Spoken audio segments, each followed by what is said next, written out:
Hello students, welcome back. Welcome to my YouTube channel Ideal Classes नवीन शिक्षालय। तो student फिर से एक प्रश्न के साथ मैं हाजिर हुआ हूँ। प्रश्न मैं सबसे पहले बता दूँ, ये भी बीए सेमेस्टर सेकेंड से है। हिस्ट्री का क्वेश्चंस है। जो विद्यार्थी मेरे पास तैयारी करता है उसे कोऑपरेशन के तौर पर, कोऑपरेट के तौर पर यह क्वेश्चन और आंसर को तैयार किया गया है।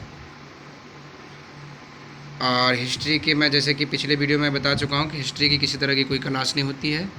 जानकारी के तौर पर आप कोई भी इसे देख सकते हैं।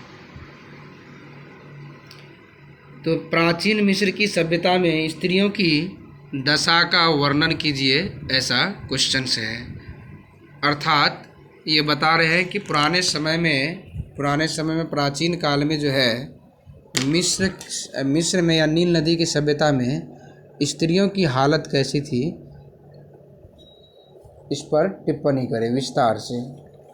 तो स्टूडेंट्स, आपको आंसर बताया जाएगा और एकदम बिल्कुल जो है आसान और सटीक भाषा में बताया जाएगा। आपको पैसेंस के साथ बस सुनना है केवल। हम आपको बताने वाले हैं कि जैसे कि मान लीजिए कि है ना, भारतीय इतिहास में, किसी भी इतिहास में, या गुप्त काल में, मौर्य काल में, या फिर मुग़ल काल में, उस काल में भारत में स्त्रियों की दशा कैसी थी। इसी प्रकार से नील नदी या मिस्र की सभ्यता में स्त्रियों की हालत कैसी थी या दशा कैसी थी, इसके ऊपर आज की टॉपिक में चर्चा होना है। तो चलिए स्टूडेंट्स, हम लोग पढ़ते हैं। प्राचीन मिस्र की सभ्यता में स्त्रियों की हालत या महिलाओं की स्थिति, ऐसा भी हो सकता है। स्त्रियों की दशा की जगह महिलाओं की स्थिति भी हो सकती है। तो स्टूडेंट्स, नाउ लेट्स स्टार्ट।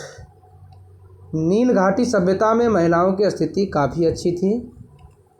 इस संदर्भ में मैक्स मूलर नाम का एक इतिहासकार का कहना है कि किसी भी प्राचीन समाज में महिलाओं को इतना उच्च स्तर प्रदान नहीं किया गया जितना मिस्र में।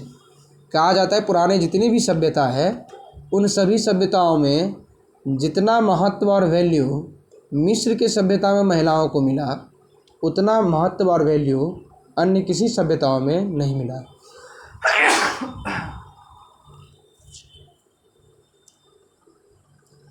महिलाओं को समाज में आदर व सम्मान प्राप्त था। साथ ही इन्हें राजनीतिक अधिकार भी मिले हुए थे। वहाँ पर मिस्र में जो है महिलाओं को कई तरह के अधिकार मिला हुआ था। इसके अलावे महिलाओं को जो है मान सम्मान के साथ साथ राजनीति में भी भागीदारी मिली हुई थी।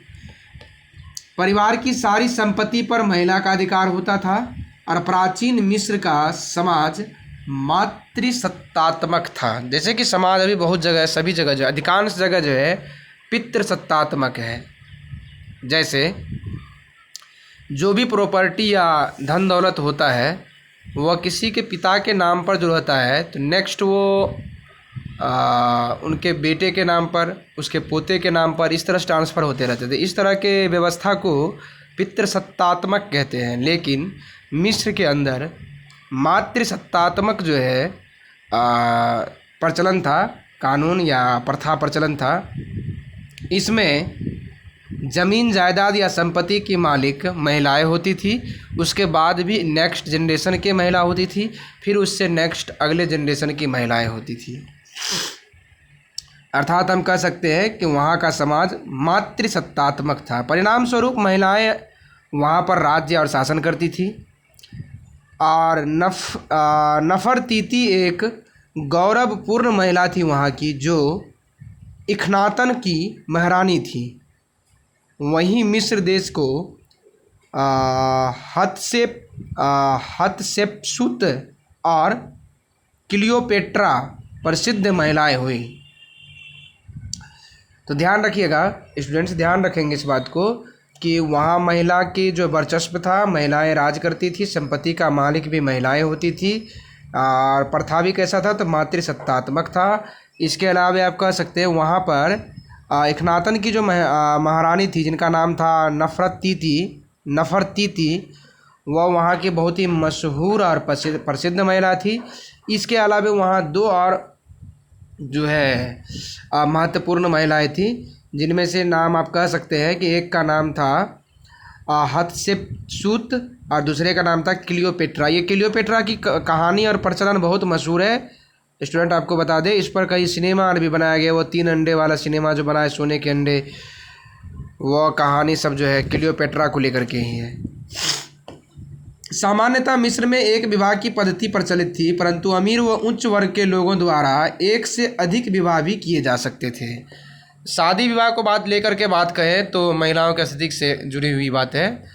तो शादी विवाह को लेकर बात कहें तो वहाँ एक ही विवाह करना अलाउ था, लेकिन अमीर आदमी या जो रुतबा वाला होता था वो एक से अधिक विवाह कर सकता था।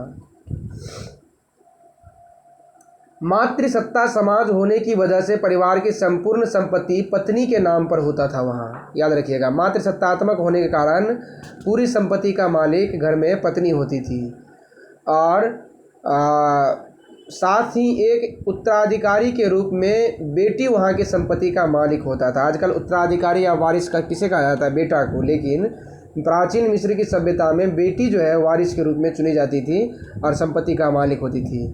विवाह जो है अस्थिर करते समय कन्या की सलाह ली जाती थी। मतलब किसी का विवाह फिक्स करना है तो उसमें वर का जितना ज़्यादा वर का जो है ये आज्ञा या फिर उसकी सलाह मशवरा या फिर उसका जो है परमिशन लेना जितना ज़रूरी नहीं होता था, उससे ज़्यादा ज़रूरी होता था कि कन्या या फिर पुत्री से उसकी जो है राय ली जाती थी उसके विवाह फिक्स करने पर। विवाह संस्कार के दौरान वर को शपथ लेना होता था कि भविष्य में वह पत्नी की बात मानेगा और हर तरह से उनका ध्यान रखेगा। और वर जो है लड़का जो है वर जो है वह यह शपथ लेता था कि हम जीवन भर इसे खुश रखेंगे और इसकी बात मानेंगे। विवाह के बाद परिवार में पत्नी को प्रत्येक की उत्तराधिकारी उसकी बड़ी पुत्री को माना जाता था। मतलब पुत्र के तरह ही होता था, लेकिन वहाँ सब कुछ उल्टा था। हर चीज़ के मालिक या फिर जायदाद का मालिक, राय विचार सलाह मशवरा शासन प्रशासन वहाँ सब कुछ महिलाओं के हाथ में थी। तो स्टूडेंट्स आप देख सकते हैं इसमें महिलाओं की वर्चस्व ज़्यादा दिया हुआ था। इसीलिए एक भाषा में कह दिया गया कि मिस्र की सभ्यता जो थी वह मातृसत्तात्मक सभ्यता थी। महिलाओं को समुचित रूप से सामाजिक स्वतंत्रता भी प्राप्त थी। वहाँ मिस्र के रिलीफ चित्रों में महिलाओं को पुरुषों के साथ सार्वजनिक भोजों और उत्सवों में भाग लेते हुए और स्वतंत्रता के साथ घूमते हुए व्यापार में सहभागिता करते हुए दिखाया गया है। रिलीफ का एक चित्र है, उस चित्र में दिखाया गया है, प्राचीन काल के चित्र है, उसमें दिखाया गया है कि जिस तरह से पुरुष विचरण करते हैं, कहीं जाते आते हैं, खुला व्यापार करते हैं, कहीं जाना आना किसी भी टाइम, उसी तरह वहाँ की महिला को पूर्णतः आज़ादी थी, कहीं भी आ जा सकती थी। वह खुद से व्यापार बिजनेस भोज और में राजकाज में भाग लेना, जो पुरुषों का काम होता है वो भी काम वो करती थी। उसकी समानता प्राचीन सभ्यताओं में कोई दूसरी सभ्यता नहीं कर सकती थी। वहाँ जो महिलाओं को लेकर के जितनी छूट या फ्रीडम थी, वह फ्रीडम उस टाइम के समकालीन जितने भी सभ्यता थे, किसी भी सभ्यता में वो फ्रीडम नहीं था। महिलाओं की स्थिति को और अधिक स्पष्ट करते हुए सेवाइन कहते हैं कि मिस्र में नारी को सम्मान था और उनकी समानता प्राचीन सभ्यता में कोई दूसरी सभ्यता नहीं कर सकती थी। और मिस्र समाज में वैश्यावृत्ति का भी प्रचलन था। ये वैश्यावृत्ति होते हैं जो जिसको आप रेड एरिया कहते हैं, यहाँ पर जो महिलाएं जो है थोड़े से अपने जिस्म फिरोशी की धंधा करते हैं, वैश्यावृत्ति वहाँ प्रचलित थी। लेकिन ऐसी महिलाओं को घृणा युक्त नज़रों से नहीं देखा जाता था, क्योंकि वहाँ महिलाओं को लेकर के बड़ी पॉजिटिवली नज़र बना हुआ था। तो वहाँ के लोगों के अनुसार ऐसी महिलाओं को वह घृण महिला नहीं कहती थी। अब मान लीजिए अभी पुरुष में, जहाँ पुरुष प्रधान समाज है, तो वहाँ जो है पुरुष के द्वारा कुछ अटपटा सा काम भी किया जाता है तो लोग कहता है क्या पुरुष है, बेटा है, कोई नहीं, एक बाल ऐसे टेढ़ा रहता है, तो ये रहता है वो रहता है, कई तरह के प्रचलन है। पुरुष के शर्ट का एक बटन खुला हो तो कोई कुछ नहीं बोलता। तो क्योंकि पुरुषों को लेकर के बड़े ही जो है पॉजिटिवली ये बना हुआ है दृश्य बना हुआ है, साइट बना हुआ है, लोगों का नज़रिया बना हुआ है। इसी प्रकार वहाँ जो है महिलाएं पितृ से मातृसत्तात्मक होने के कारण महिला को इतनी फ्रीडम प्राप्त थी कि वेश्यावृत्ति करने वाली महिलाओं को भी घृणा की नज़र से नहीं देखा जाता था।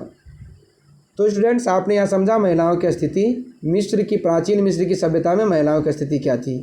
आप इसे जो है और कुछ इसमें ऐड करके और इसे और बना के लिख सकते हैं, क्योंकि ये दीर्घोत्तरीय प्रश्न का आंसर है और अपन से राइटिंग कर सकते हैं। चलिए मैं आपको थोड़ा सा उसका क्लिप भी दिखा देता हूँ ताकि आपको लिखने में आसानी हो।